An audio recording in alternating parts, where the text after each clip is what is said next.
yung topic na Attorney Claire, guys, si Bongo. Si Bongo Mabsat ang topic niya. Next. Kamag-anak ni Senator Bongo namamayagpag din sa milyones sa flood control. Uy, parang may connection to sa sinabi ni Kwan ni Trillanes noon kamag-anak ni Bongo. Nakapaw. Tingnan nga natin to.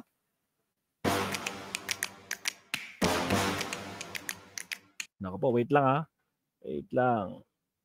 Isabay na natin to para masulit natin si Attorney Claire. Okay. Aral nga sa kanya, gumagawa ng NEP. Binabago-bago nyo. Sobrang bago. Tapos sasabihin nyo, we have the power of the purse. O half-brother ni Senator Bongo. 326 million. Agoy. Sinabi ng Pangulo na, bilyonaryo. Di ba sabi ng Pangulo, kapag hindi ito halos naaayon sa NEP na ibigay namin, hindi siya mangingimi, hindi siya magdadalawang isip na i-veto ito. Ano sabi ni Senator Cheese? We have the power of the purse. Ibig sabihin, ito yung basa ko mga kaya. Opinion lang to. Ang dating. May power ka, yes, president ka, pero kami may power sa pera eh. So kami ang hari pagdating sa pera, sa pondo. Totoo naman yun. Hindi naman kayo inaaway ng Pangulo. Pero ang gusto naman niya talaga, yes, happy Friday, ang gusto naman niya kasi, yung tama naman, wag naman yung parang hindi niya na nakilala yung NEP niya. Inaral pa naman yun, mga ka-clear. Inaral ng mga cabinet secretaries, DBM.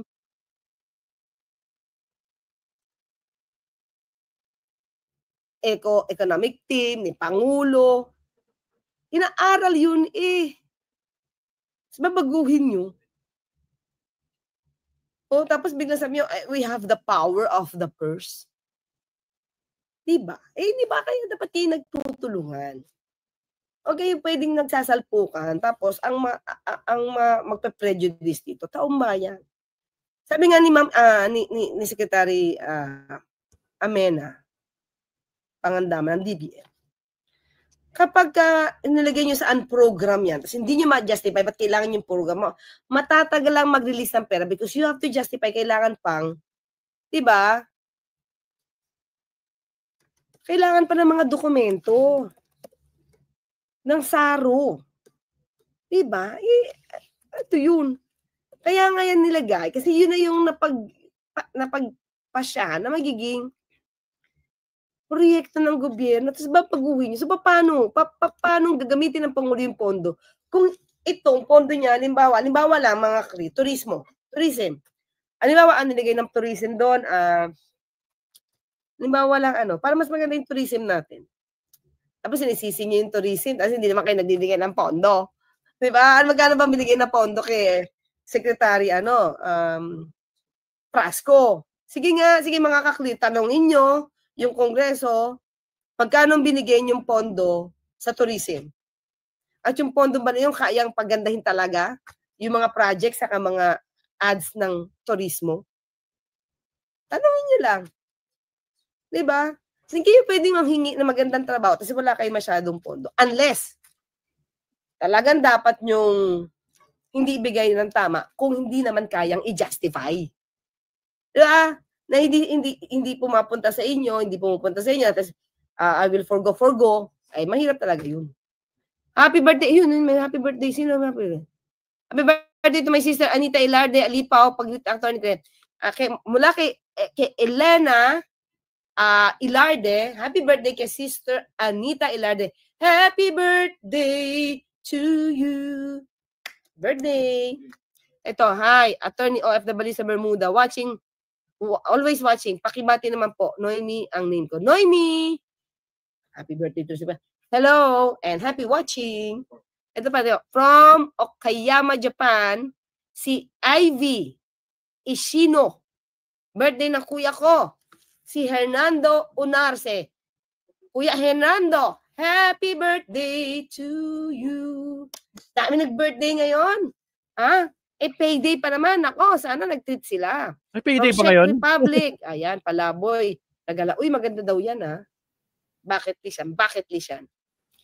Orange, California, si Marian Mangaya. Yan, okay? Okay, salamat din. Rene Capones yan. Okay, so, balik na tayo. So in other words, mga ka-clear, di ba? Lumalabas dito, wala ka bang nakuha na pondo? Eh, parang lumabas sa news. Out of that 142, di umano, mga clear, di umano na mga insertions, eh mayroon nakalagak para kay Senator Bongo. Hindi ba? Nasa news yun, mga clear. Siyempre, mas maganda kung i-deny niya, mapapatunayan niyang hindi totoo. So let's see.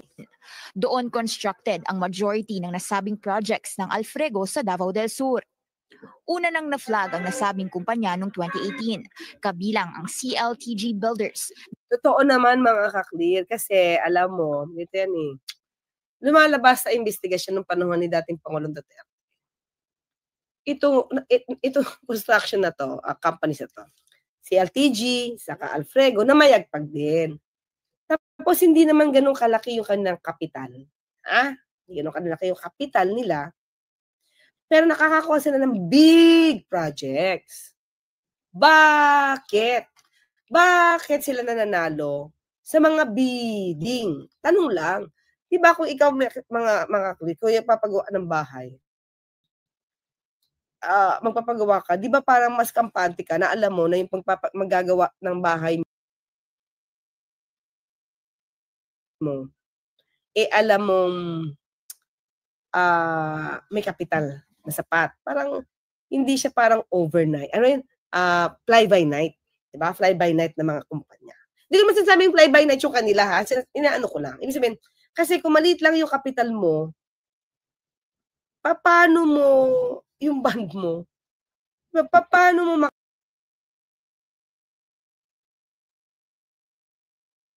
Oops, what's happening? What's happening? makakaya yung proyektong bilyones? Uutang ka. Diba? O ang nangyayari dito is, ganito, mga clear ay yung kumpanya, dan mukhang malakas ka sa bidding, nananalo ka, ipapasubcontract nila sa mas malaki. So ano yung naging broker lang sila? Yun lang tanong ko broker ang dati. Kasi nagkakaroon sila ng joint venture sa mas malaki. Na itong malaki, hindi naman siya kasama doon sa bidding. Ang nanalo yung CLTG at saka Alfrego. Tapos all of a sudden, may kapartner, magkakaroon na siya ng kakontrata pa na mas malaki na kumpanya. Di ba? Parang broker na lang kayo. Nagtanong ko lang, mga clear no personal knowledge ako dyan. Iniisip ko lang kung gano'n ang pwedeng mangyari. Royalty, dahil okay, malakas. Alfrego, CLTG, daming kontrata. Diba? Wait lang Sige, tinatin ito Ito mga issue before Na-take up ko na to dati.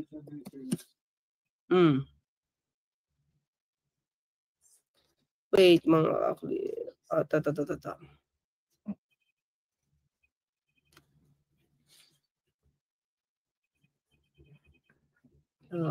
Teka lang papakita lang ako sa inyo mga clip.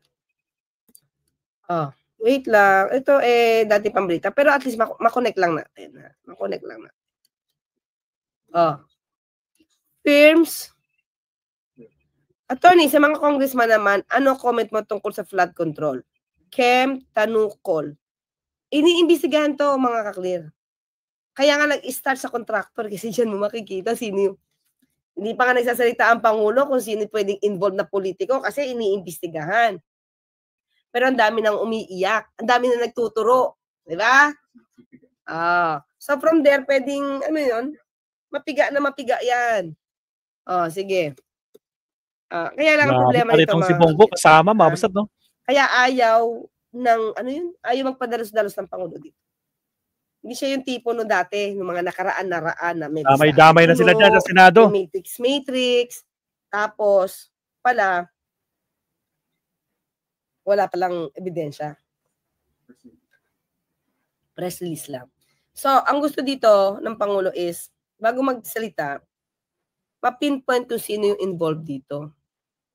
May balita nga ako, mga ka-clear. May balita lang ako. Kaya lang mahirap pagsalitain, wala naman ako alam na. May senador nga daw, may-ari ng contractor, isang contractor din. Gabi-gabi po ako nanonood sa live mo. Salamat, Rene. Salamat. So, ito mga clear. Firms of Bongo Kin, top contractors, delayed projects, in Davao, Many JVs, maraming ka joint venture. Sige. Dito kasi, ayan, mga clear. Hindi sila malaking kumpanya. Diba? So, Lucky Set, lagi na nanalo sa bidding. Hindi sila ganun kalaking kumpanya, hindi ganun kalaki yung kanilang kapital. Pero nananalo sa mga bilyones na project.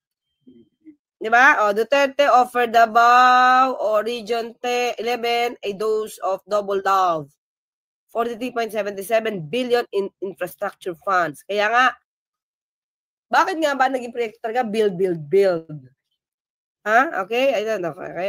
Okay. See? But a lot of money has not bought Davao a lot of finished projects. Ano to? Hindi ba dapat alam to ng tatay ni VP Sara? Di ba? Tapos ngayon, ang galing ni VP Sarang magturo-turo about the flood control projects. Yung 6 na taon ng tatay mo, ano nangyari? Ayan, But a lot of money has not bought Davao a lot of finished projects. Ba? The unfinished projects, according to data, ano to? Bilyar. Altogether amount to 24.5 billion. This is equivalent to 56% if computed against Davao Region. Diba? Yan yung mga amount. These numbers do not look good at all. Pero may pinaimbestigan ba si dating Pangulo Duterte dito? Diba? Yan. To this lucky set of top contractors in Davao Region belong 2 entities owned by the father and half-brother of Special Assistant to the President Christopher Lawrence Bong Tesorogo, CLTG Builders, and Alfrego Builders and Supply. Diba? CLTG Builders stood out in PCIJ's research because all of its joint venture projects with nakikipag-joint ventures sa big contractors pero sila maliit. Diba? Ayan, ito sabi ko, with just a B license. B license lang sila. Pero ba't sila yung nananalo? The firm could not have implemented a big ticket projects it won in 2017 without having a partner. So, imagine yung mga klira. Ito, si CLTG Builders, sa tatay ni Bongo, B license lang. So, pero nananalo sa bidding. At ang sabi dito, itong firm na to, since B license lang, hindi naman nila matatapos yung malalaking projects kung walang partner. So, ba't pa sila nanalo? Di sana yung partner na lang. Diba? The company that bears the initials of the presidential aid appears in Davao City's 10 biggest contractors. Kasama pa tatay niya sa Davao City. Since when? 2010 to 2017. Diba? Yun yung sinasabi natin. Well, anyway, sige, tuloy tayo. Tapos sabihin niya, wala naman siyang alam. Pero ba't nananalo kahit ang liit ng, kahit license bilang? Yun ang tanong. Diba? Sige, tuloy tayo. Pero hindi tayo nagbibintang kay Bongo, Tanong lang natin, bakit? Ang swerte. Lucky set nga tawag, diba? Hindi tayo nagsabi niyan. Rappler. Na pagmamay-ari naman daw ng ama ni Go. Yan ay dahil sa pag-corner umano ng billions worth of contracts sa Davao Region, kasamang DPWH for over a decade. Katunayan, nitong nakaraang taon lang, naging basihan niya ni former Senator Sonny Trillanes para magsampa ng plunder and graft complaints laban kina Go at dating Pangulong Rodrigo Duterte. Tinira ni Trillanes ang higit 6.6 billion worth of government contracts ng mga kumpanyang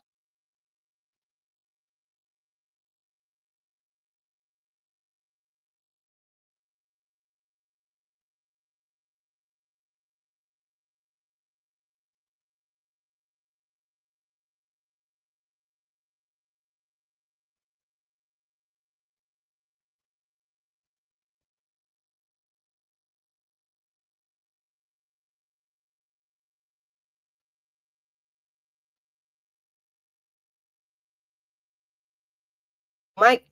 Ibig sabihin, sorry. Ibig sabihin mga kakli, di ba? Bakit kasi napakaswerte talaga na mananalo sa bidding, ang dami mo naging projects, 6 billion worth? So wala ka naman kakayanan talaga. Kung hindi kukuha pa ng malaking contractor to finish the project. So, lucky, sobrang lucky sobra. Pagmamayari ng mga Go. Noong 2017, sa termino ni FPRRD, nakakuha umano ng higit kumulang 43.77 billion peso. Billion mga kaklir. 43.77 billion. Sa panahon ni dating Pangulong Duterte, na-awardan sila sa infra funds ang Davao Region. That's double the amount of 2016's at karamihan sa So, namamayagpag na to, nung mayor pa rin si dating Pangulong Duterte. Projects kasama ang sa Alfrego at tapos, failed to complete projects by the original deadline. CLTG na delay o hindi naman daw natapos. Ayon pa kay Trillanes, dahil sa pag-award ng daang-daang public infra projects na ito sa mga kumpanyang nabanggit, tila nagpayaman ang next of kin ni Go. Sinusubukan pa ng Bilyonaryo News Channel kumuha ng pahayag mula sa kampo ni Go, pero wala pa itong sagot sa ngayon. Una na rin tinanggi ng senador noong 2018 na hindi raw lumalapit ang mga kamag-anak niya sa kanya para maglakad ng anumang proyekto o kontrata sa gobyerno. Well, okay, hindi lumalapit sa'yo, pero ang swerte, di ba? Ang swerte-swerte lang talaga. Swerte lang yun mga kaklir. Ano ba? Huwag kayong mag-isip ng hindi negatibo kay Senator Bongo. Malasakit yan eh. Anyway, ito mga kaklir. May news kasi, may news. Okay, People's Tonight ito. July 25, ha? May question mark naman. While Escudero was responsible for the majority of the insertions, OMG, he also included several items that were labeled as being on behalf of Senator Bongo, totaling over 3 billion. So nakuha mo ba yung 3 billion, Senator Bongo? Kaya ba nagkaroon ng project ang half-brother mo? Tanong lang. So sige, ito, tignan natin ang news mga kaklir. Kaya tuloy nagkaroon ng ham and cheese na news Flooding is everywhere. Areas were affected by the southwest monsoon, but there are some by insertions. The 2025 General Appropriations Act is allegedly flooded with insertions. Documents obtained by Politico.com show a big chunk of the insertions. Teka lang, basahin ko. Sino yung Big Three? Torre, Vice Ganda. Sino isa? Ulit nga, balik tayo. Hindi ko nabasa yung buo. Okay. Big 3 lang pang tapat sa DDS. Ay, kasama pala. Ako nakita ko agad si General Torre. Sorry Attorney Claire, General Torre, and Vice Ganda. Naku, grabe, high blood nila. Ganun ba yun, Erwin? Hindi ko alam. Really? Di naman siguro ako. Sino ba? Teka lang. Di naman ako. Kayo talaga. Ito talaga si Erwin. No? High blood ba sila sa akin? Di nga ako dumidepensa lang tayo. Teka lang. Lakihan natin. Teka lang. Wait. Wala naman tayo sinasabi sa kanila, di ba? Ang lumanay nga natin. Ikaw talaga, Erwin. Iniintriga mo ko. Anyway, okay. Sige, tuloy tayo, Erwin, Tuloy tayo. Ikaw talaga. Went to allege bogus flood control and infra projects. When it rains, it pours. Whoa. And just like torrential rains, a staggering 100... Ayan mga kakli. If it rains, it pours. 42.7 billion peso insertions were allegedly made during the Bicameral Conference Committee of the 19th Congress under the leadership of Senate President. Pakita lang natin. Ay, kita ba? Lakihan ko lang ng konti. Sana malakihan ko to. Wait lang. Allegedly made during the Bicameral... Oops! May nakita kasi ako Davao Ang Davao is... Dito mga clear wait lang. Davao is 7.2 billion dito Saan ba yung nito? News nito? Hanapin ko nga para mas mabasa natin. Wait lang ham cheese, ham cheese? Ham and cheese? Ham and cheese, 142 billion. Saan ka na?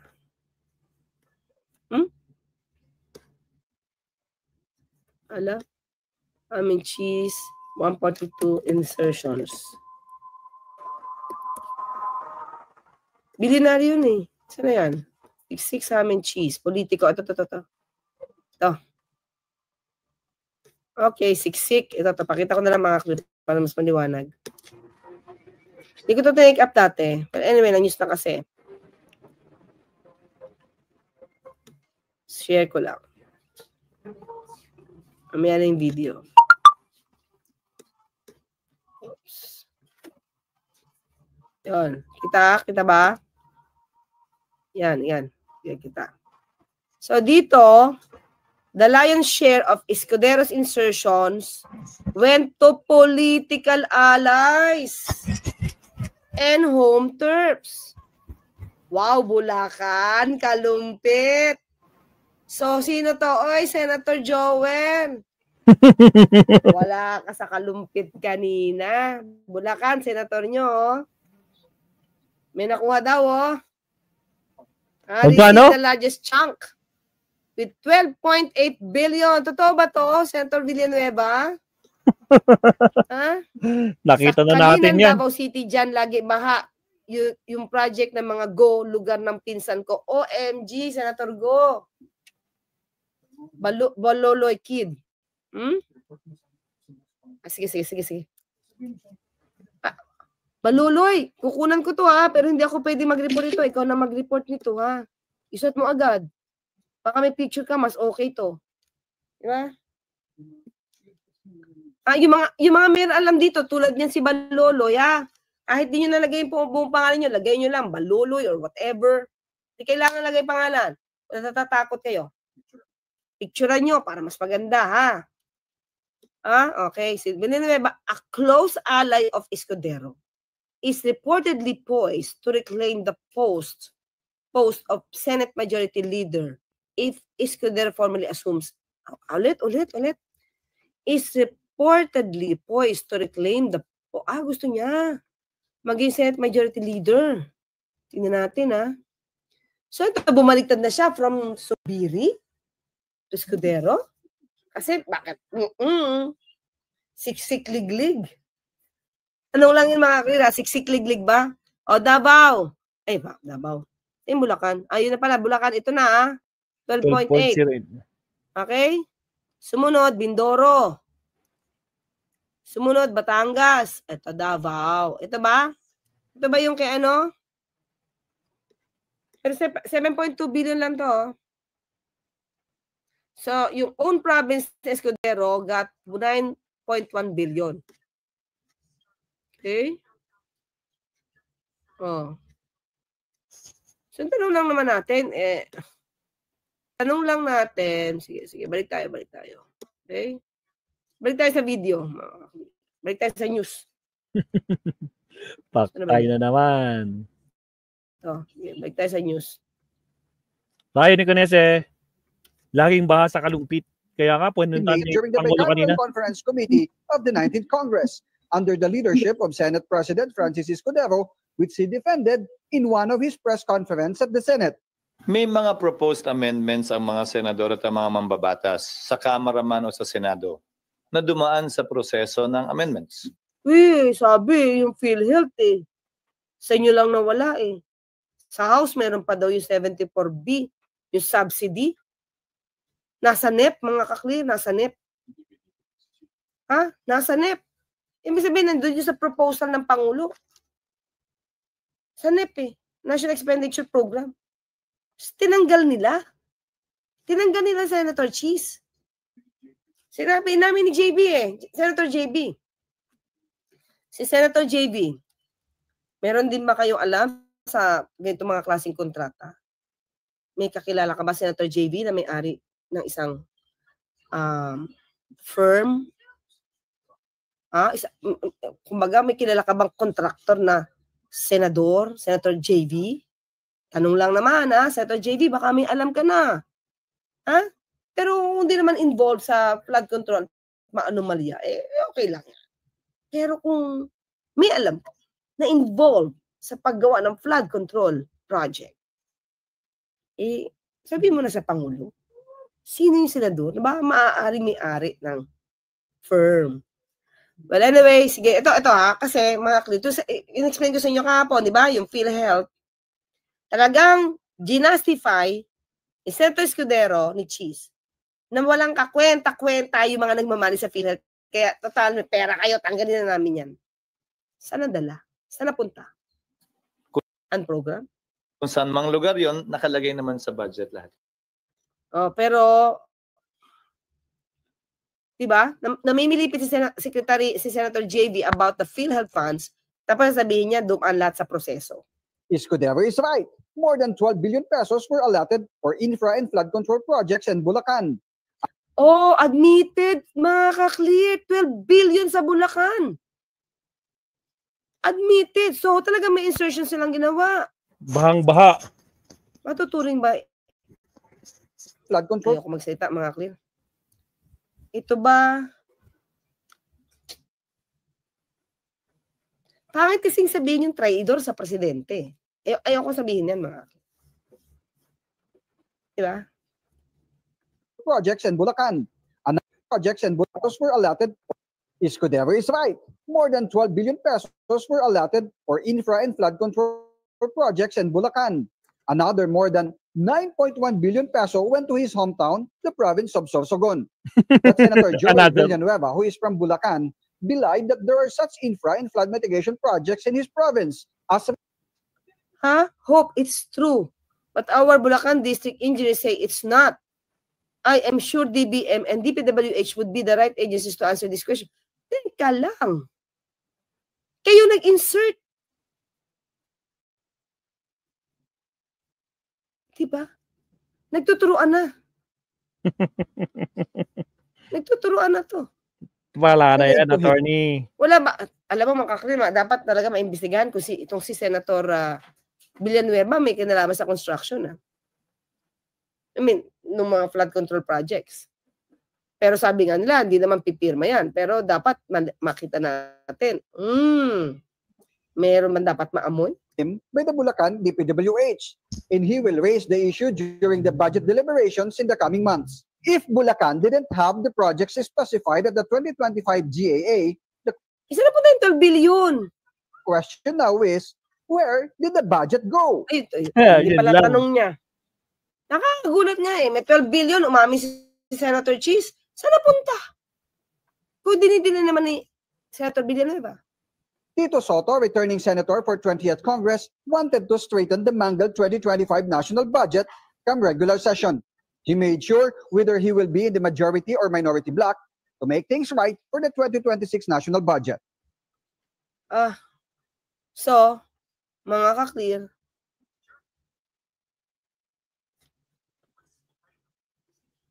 tignan natin ha. Ano bang sinabi nito? Ano ba? Ito na yata ang sagot ni Bongo. Let's see ha. Let's see. Alright, Bongo, pasok. Let's see. Dinidinay niya. Napapasok lang na balita, sumagot na si Senador Bongo sa ulat tungkol sa flood control project sa Davao na hinawakan ng kumpanyang pagmamay-ari ng kanyang half-brother. Luma, recycled at malisyoso raw ang issue na ilang beses nang lumabas tuwing papalapit ang eleksyon. Ano? Kailan ba to? Teka lang. August 15. Katatapos pa lang ng eleksyon eh. Lagi namang sangkot talaga. May record, Alfredo. How can you deny that? Ba? Nigo malinis ang kanyang konsensya at hindi kailanman nakinabang ang kanyang pamilya sa pagiging opisyal niya. Hindi rin Talaga? Ayoko naman mag-isipin na nagsisinungaling siya, no? Pero tanong ko na nga lang, hindi ba napaka-paborable? Di ba masyadong paborable na nananalo yung license B contractor firm? Di ba? O yung construction firms ng tatay mo at ng half-brother mo. Parang sobrang swerte sila, pero ang liit-liit lang naman nila. Billions ang nakukuhang project. Diba? tingin ko kung construction firm naman sila, dapat hindi mo na pinapasok sa gobyerno. Diba? Dapat hindi na pinapasok sa gobyerno kung kaya naman nila na mag-construct ng mga, kasi may mga naman construction firms, pero townhouse, diba? Condo. Pero kung license bilang yan, billions worth ng project ang na-award, especially during the time of Duterte. Daw nakakalapit sa kanya ang mga kamag-anak para maglakad ng kontrata sa gobyerno at para tuldukan ang haka-haka. Balak ni Go maging co-author ng Senate bill na magbabawal sa mga kamag-anak ng mga opisyal ng gobyerno hanggang 4th degree na pumasok sa anumang kontrata ng pamahalaan. Mga clear, ito lang. Naka-6 na taong ka ng senador. Nung pa ito na-i-issue, di mo man lang naisip gawin yung batas na yan. Di mo naisip? Ngayon lang talaga? Dahil seryoso ang Pangulo? Ba't di niya naisip yun, mga? Sino ang Pangulo dati? Si dating Pangulo Duterte. So, no problem. Ngayon, inuusig ng Pangulo yung mga maanumalyang kontrata at napapasama yung kapatid na half-brother niya, yung kumpanya nila. O di mag-iisip siya how to, diba? To evade the issue. Diba? Pero dapat to niya pa inisip to eh. Sinampaan na nga kayo ng kasong, ng kaso ni Senator Trillanes, di mo pa naisip gumawa ng batas na, tatay, kuya o kapatid, bunso, wag ka na makapagda sa gobyerno since now, since today, since this day. From this day, do not transact with the government. Pwede naman, di ba? Pero di naman niya inisip gumawa ng batas. Ba't ngayon lang? Sayang daw, attorney. Bakit nung dating panahon ni dating Pangulo Duterte, nung mayor siya, nung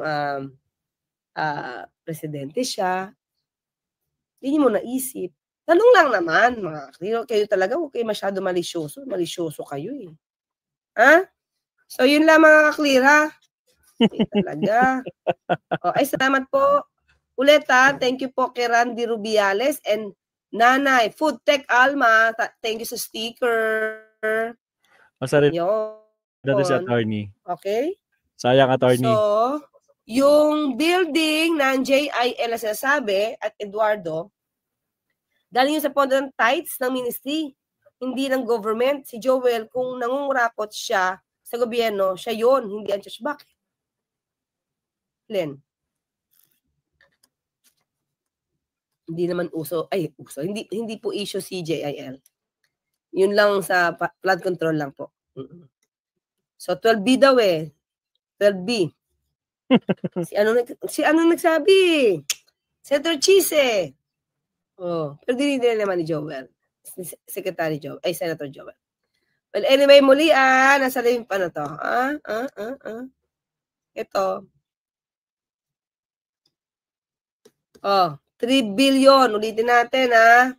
Yan na. Ano nangyari dito? Totoo ba to, Senator Bongo? 3 billion may natanggap ka ba? For what? If ever meron, di ba? So, dyan lang tayo mga clear. Thank you sa mga tumambay. Meron pa po tayo isang topic, ha? Meron pa. So, okay na, attorney. Mga MIBs ko, palike naman and share. Palike na, attorney. Hello po, attorney. Now, dito po si VP Sara sa Kuwait. May ticket po, 6,000? Ay, 6, ano to? Kuwait, anong pampera sa Kuwait? Ano pera sa Kuwait? Dinar? Kuwaiti dinar? Teka lang nga, baka magkamali ako, ma-fake news tayo. Oo nga, 6K, wait, convert natin, 6K. Ay, malaki Ay, 6 pala, 6. 6. So, ang ticket niya, kung 186. Kung 6, 186 point. So, less than 200. Diba? Wait. Baka magkamali ako. 6 pala. Wait. 6. I know, 1,109. Bali, 1,200. Ticket? Nasaan na yun? 1,200 bago makapasok? Uto-uto lang nagpuntahan. Kagastos ka pa ng 1-2? Nag-fundraising na sila? MG. Paktay tayo dyan. Personal trip to mga kaklir ha. Mukhang personal trip to. Sige, anyway. Ha? Personal trip pero sige. O basta siya.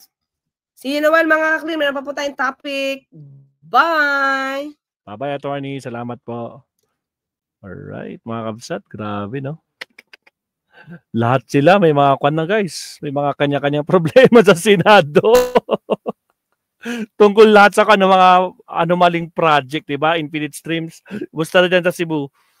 Dito sa Baguio, as of na umuulan. Hindi ko alam, biglang umulan na naman.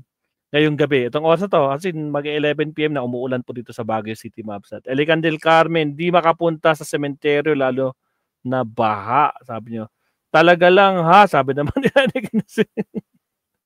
Ay, grabe mga kabsat. Si Bongo, mga kabsat. Nako po. Actually, yan naman talaga yung sinisiwalat ni Trillanes noon pa, di ba? Kaya kinasuhan niya si Digong tsaka si Bongo dahil sa yan. Project na yan. Na sangkot nga yung tatay niya tsaka yung half-brother niya. Nako po, mga kabsat. So, yan na muna, kabsat. Meron pang last topic sa attorney tungkol naman dun sa kung di ako nagkakamali, yun natin yung tungkol sa flood control sa Bulacan. Naumpisa na natin kanina. Yun yung pinaka-main topic natin, Mapsat. So, grabe, no? Si Pangulong Bongbong Marcos, pinuntahan talaga niya. Kitang-kita niya na talagang yung substandard. Hiro mo yung semento, naging pulburon. Semento, nakukuha niya, pulburon, no?